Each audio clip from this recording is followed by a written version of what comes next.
आइए हम अब कक्षा 10 हिंदी एक नई कविता के बारे में चर्चा करते हैं।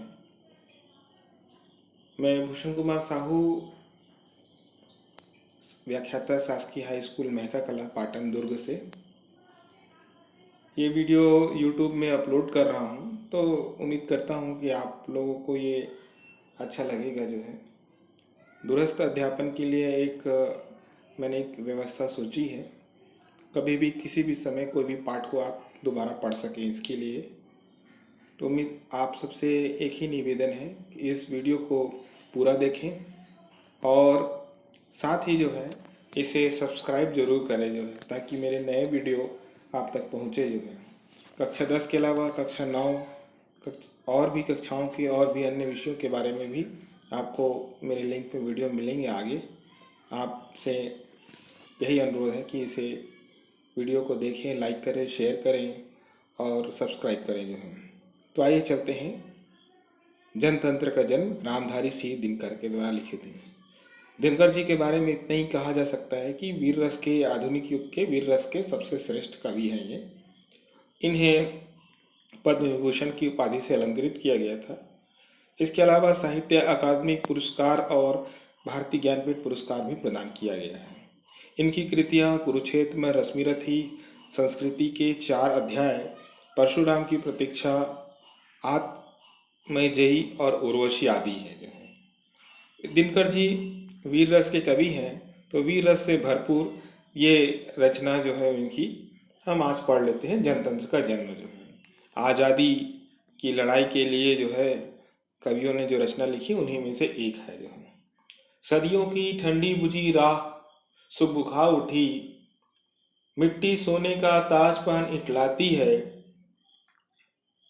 दो राह समय के रथ का घर घर नाद सुनो, सिंहासन खाली करो की जनता आती है। ये पाठ जनतंत्र का जन्म से लिया गया है, ऐसा कह सकते हैं। रामधारी सिंह दिनकर इसके कवि हैं। जनता को शासन सौंपने के लिए आह्वान किया जा रहा है। यहाँ पर कवि कह रहे हैं कि सदियों से लोगों के मन में अंग्रेजों या ब्रिटिश तंत्र के राजतंत्र को हटाने के मन में सुगबुगाहट थी। जो है अंदर से अंदर वो सुलग रहे थे। जो व्यापार करने आए थे वो यहाँ के बादशाह या राजा बन गए थे। अब जनता उन्हें हटाने चाहती है, इसलिए वे हट जाए और जनता को जो है उनका स्थान यानी जनतंत्र को स्थान दे दें, सिंहासन खाली कर दें, ये कह रहे हैं। जनता हाँ मिट्टी की अबोध मूर्तें वही, जाड़े पाले की कसक सदा सहने वाली, जब अंग अंग में लगे सांप हो चूस रहे, तब भी वह कभी मुंह खोल दर्द न मुंह तब भी न कभी मुंह खोल दर्द सहने वाली। ये पंक्ति यहाँ पे लिखी गई है और इन पंक्तियों के आधार पर ये कहा जा रहा है कि उन्हीं जनता के बारे में कह रहे हैं जो ब्रिटिश सरकार के द्वारा जो है लगातार जो कष्ट और अपमान और दर्द जो है वो सहन कर रही है। वह ब्रिटिश राजतंत्र के सामने वही जनता ललकार रही है उसे, जो है और कह रही है कि अब उसे जो है लोकतंत्र चाहिए, गुलामी नहीं। फिर कहते हैं, देखिए, जनता हाँ लंबी बड़ी जीभ की वही कसम, जनता सचमुच ही बड़ी वेदना सहती है। सो ठीक, मगर आखिर इस पर जनमत क्या है प्रश्न गुण। जनता इस पर क्या कहती है? कवि जो है कसम कह रहे हैं कि कसम खाकर कहता हूं कि जनता बहुत दुख सह रही है, और इस पर जनमत क्या कहता है यह भी गूढ़ प्रश्न है, यानी कि छुपा हुआ प्रश्न है। ये जनता इस पर क्या करती है, परंतु जनता की क्या इच्छा है यह जानना भी तो जरूरी होता है। चाहे जनता कुछ भी सोचे, उनकी इच्छा क्या है ये सबसे महत्वपूर्ण होती है। और किसी भी लोकतंत्र को जो है जीवित रखने के लिए जनता के मनोभाव को, जनता के विश्वास को, जनता की दुख तकलीफों को ही समझना सबसे महत्वपूर्ण होता है। यहाँ भी ये बात कही जा रही है। अगली पंक्तियों में क्या कहा जा रहा है, चलो देखें। जो है मानो जनता हो फूल जिसे एहसास नहीं, जब चाहो तभी उतार सजा लो दोनों में, अथवा कोई दुधमुही जिसे बहलाने के लिए जंतर मंतर सीमित हो चार खिलौनों में। जनता के सीधे साधे स्वरूप के बारे में यहाँ बात की जा रही है। जनता इसकी इतनी मूर्ख नहीं है कि उसे आप किसी भी तरीके से बहला लीजिए। जब चाहे आप जनता के साथ खिलवाड़ कर लो, कभी उसे गले लगा लो, कभी उसको दुत्कार दो, इतनी मूर्ख नहीं है। न ही कोई दूधमुही बच्ची है जिसे आप दो चार खिलौना देकर बहला सकते हो। तो जनता जो है उसे आप सीमित नहीं कर सकते हैं। जनता की बात को जो है आपको सुननी ही पड़ेगी जो है। लेकिन होता भूडोल बवंडर उठते हैं जब जनता जब कोपाकुल हो भूटी चढ़ाती है। दो राह समय के रथ का घर घर नाथ सुनो, सिंहासन खाली करो कि जनता आती है। कवि कह रहे हैं कि जब जनता क्रोधित हो जाती है तो वह अपने भौहें तनकर अपना विरोध भी दिखा सकती है। धरती पर कंपन और तूफान आने जैसा स्थिति निर्मित हो सकता है। यहाँ प्रलय आने वाली जो स्थिति होती है, जनता के क्रोध में ऐसा ही प्रलय आ सकता है। समय के परिवर्तन की आवाज को सुनिए और सिंहासन खाली कर दीजिए। ये जनता है, वह जनतंत्र की स्थापना करना चाहती है, इसलिए सिंहासन खाली कर दो।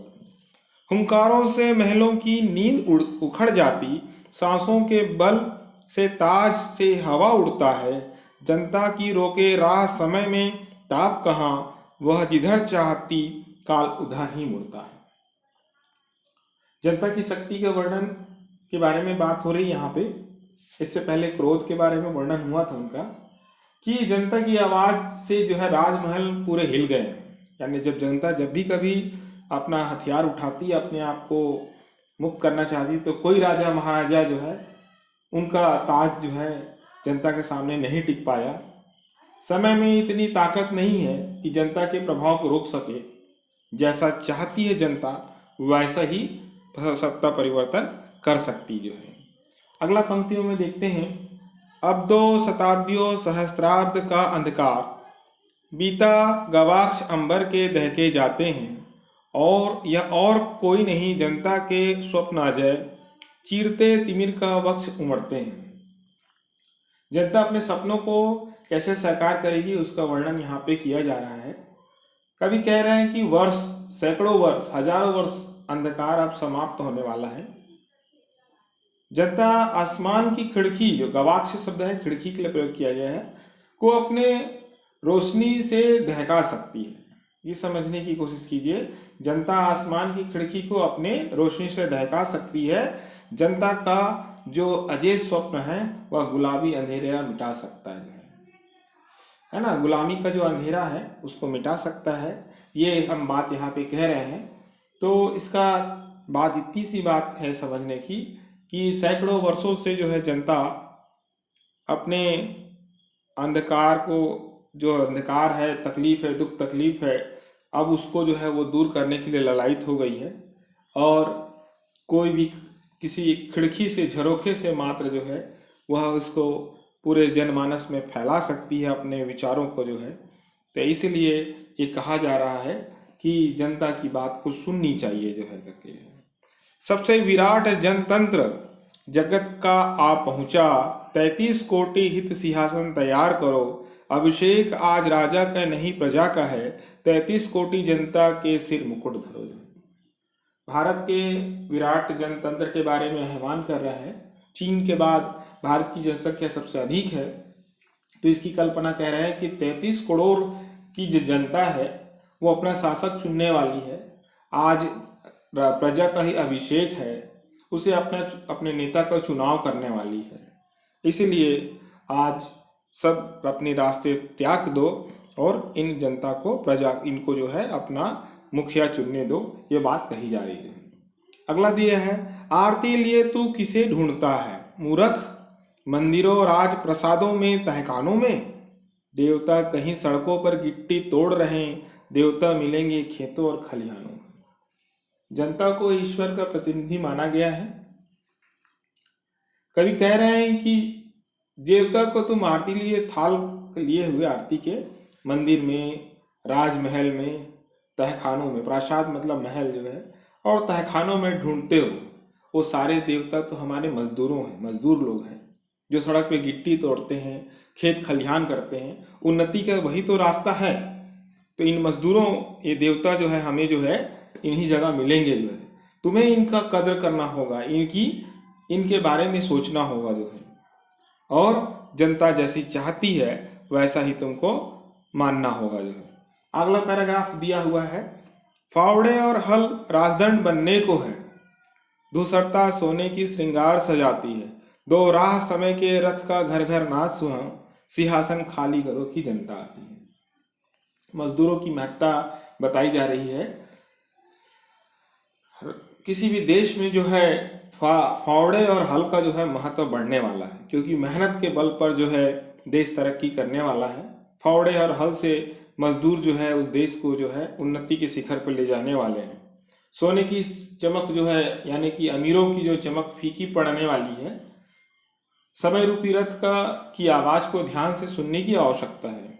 सिंहासन पर अब राजतंत्र का अधिकार होने वाला है, इसलिए भारत जो है विश्व का सबसे बड़ा जनतंत्र बनने वाला है।